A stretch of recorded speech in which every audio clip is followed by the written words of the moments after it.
We're now going to welcome Ellen Tapsell. Ellen, I can see you up there. This is also a personal submission, so you've got 5 minutes, but feel free to leave some time for questions at the end. Tēnā koutou. Thank you for providing me the opportunity to submit my personal views today on the Regulatory Standards Bill, although I would like to make note that I do feel quite nervous today speaking publicly on this bill due to some of the targeted treatment to those who have spoken publicly by members of Parliament. I belong to Te Aroha and Tainui Waka, and I'm a researcher at Te Herenga Waka, Victoria University of Wellington. I oppose the Regulatory Standards Bill and recommend that it does not proceed. For the last few years, myself and my colleagues have been researching environmental governance and policy in Aotearoa, exploring how we can better care for our beautiful country. And a core finding in this research has been, to put quite simply, that when we work together and we honour Te Tiriti o Waitangi, there are good outcomes for all of us and for the whenua. That if we want to care for our environment, then we must also care for each other, honouring our interdependency and our interconnection, including creating a governance system that strengthens legislation and regulation to prioritise relationships and collective rights and obligations to care for each other and the environment. We found that when tikanga Māori or Te Tiriti o Waitangi is leading or influencing governance over the environment, these types of caring governance relationships are occurring and there are positive impacts for both whenua and people. All across Aotearoa, there are examples of communities taking steps to honour our unique democracy and work together. And these examples are often occurring through what we could call or refer to as Te Tiriti regulations through the RMA or the Local Government Act, where shared authority, joint management or partnership arrangements are happening, as well as consultation and cultural impact processes. This research and exploring these case studies has been really positive and hopeful. However, more change in the right direction is still required, and in our research we make recommendations for improved te tiriti, tikanga and environmental regulation. I'm extremely concerned that this proposed bill could harm or have unintended consequences for this positive progress for the environment, but also for all of our communities in Aotearoa to thrive into the future. This bill could potentially wield a large amount of power in our governance system, guided by principles that have not been created with proper consultation with the public or Te Tiriti o Waitangi partners. Furthermore, these principles are the very opposite to what our research found is needed for a flourishing Aotearoa. They prioritise individual rights and freedoms and corporate property over our collective rights to care for each other and the environment. These proposed principles that all legislation could potentially be weighed against look to entrench unhelpful values and legal frameworks further into our governance system and potentially block future innovative or tikanga-based legislation, policy or regulation. And this is dangerous, and there are many issues with this bill that many have already outlined, but I'm particularly concerned with 3 specific things. Firstly, that te tiriti is not referenced at all in the principles. Secondly, that good lawmaking principle states the importance of consulting to the extent that is reasonably practical, and how this might negatively impact on consultation with Māori and mana whenua in environmental contexts. And lastly, the Regulatory Standards Board and the large power it could have to inquire into legislation and respond to complaints under this bill, with its members being appointed at the discretion of the Minister for Regulation only, whereby those appointed might not have any expertise in te tiriti issues, environmental issues or health issues, and instead be focused on efficiency and economic growth. When we prioritise companies and individuals over our collective well-being and the environment, we all lose, and it will cost us in the future. And we're so lucky to live in such a beautiful and diverse country, and we really need to look after it together. So once again, I strongly oppose this bill and recommend it does not proceed. Thank you. Thank you, Ellen, for your submission. You didn't come across nervous at all. You did very well. We've got a question from Cameron Luxton. Thank you, Chair. Thank you for being here. Ellen, I just have a question about, in your submission, you mentioned unhelpful values. Could you just tell us what those unhelpful values are? Yeah, I mean, I think I stated them in my talk just then, but the sort of individual property rights over sort of collective rights for the environment, as well as some of the ideas around good lawmaking that I think don't include te tiriti. So how is it good lawmaking when we don't have our constitution and one of our foundational documents in the law? Yeah. But not ones that aren't then. So you're saying individual property rights is an unhelpful value. Was there any others in there that you thought were unhelpful? Just the general neoliberal values, yeah, all of them. Like rule of law? Exactly. You don't like human rights, you don't like rule of law. I think human rights are really important, obviously, but I think the lack of the value of the environment, there's no specific value for the environment, and the environment's right, and the cost-benefit analysis that I see in there doesn't seem to take into account the environment as sort of something that is living and breathing. Okay, thank you. We're a little ahead of time, so go for it. Kia ora, morena, Alan. Just a yeah, so just again, that's I think it was before you two were on, but I was speaking about this earlier, how essentially they have failed to completely define these terms that they're using within the legislation. It's not tied to any other law, common-based law, or anything like that they've actually outlined it. So all these terms, as much as appealing as they sound, equality before the law, that kind of stuff, none of it's defined. So it's completely open to interpretation, and that's their trick, is using fair compensation, good justification, all this kinds of shit. So when people hear people like us going, "This is a problem," they go and look at it and they're like, "Oh, that sounds pretty reasonable." It's like, yeah, I guess the terms themselves could be seen as reasonable, but that's the issue, is they're not defined, they're not outlined, they're not specified, and they're open to horrible interpretation. But it's the logic too. Like, I read through the bill and it's like, oh, New Zealand, we need a good set of principles to guide legislative making, because our legislation is the reason why we've got poor productivity issues. And then when you dig through into the data, you go, okay, how good is our regulations? How do we stack up to the rest of the world? So I look at I look through the OECD data, and what do I find? Oh, we're in the top percentile of countries around the world. We've got great legislation. Our problem is that we don't review our legislation. Mhm. And this guy's over here going, no, because of that, we have to rewrite the way how we do everything, and we're going to ignore doing anything after we've written the bill and after it's passed and all that stuff.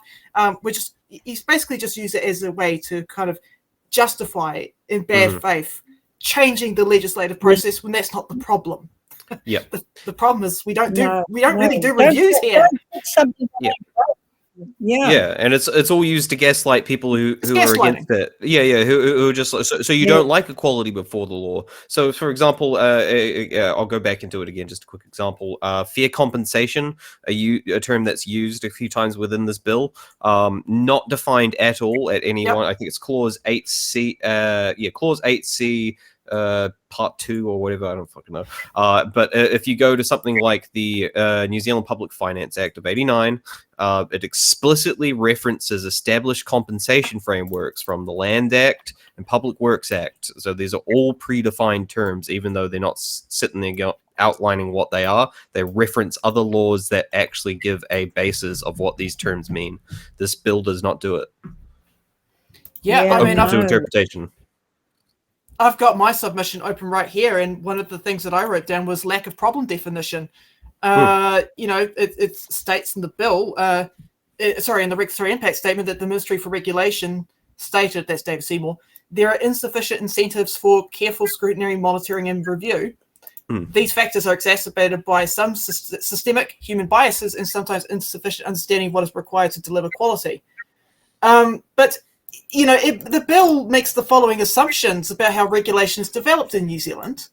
For starters, right, the developer regulation is poor because New Zealand lacks a benchmark for good legislation through a set of principles.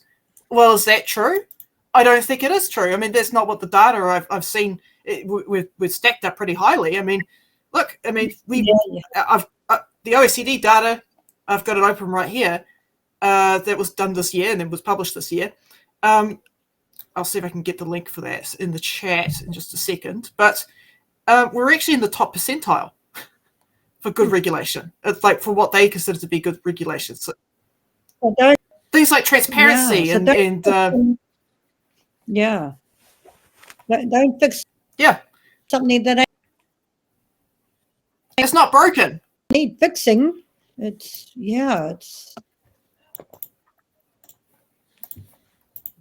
businesses can't make more money. Come on, guys. True.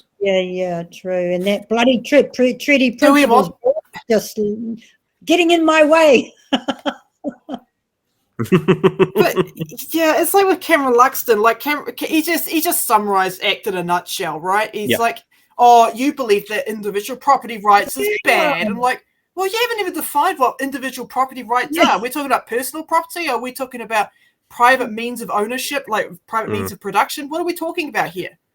Well, according to a Seymour interview, it alludes right down to, say, my PC right here, my own personal property. It defines all of that stuff, not just like housing and stuff. It's according to him, much more minute than that. It's every little thing you own. Yeah, it's just, oh my God, I can't with these people. Anyways, shall we continue the rest of the submission? Yeah. Yeah. Let's speed run through the suffering.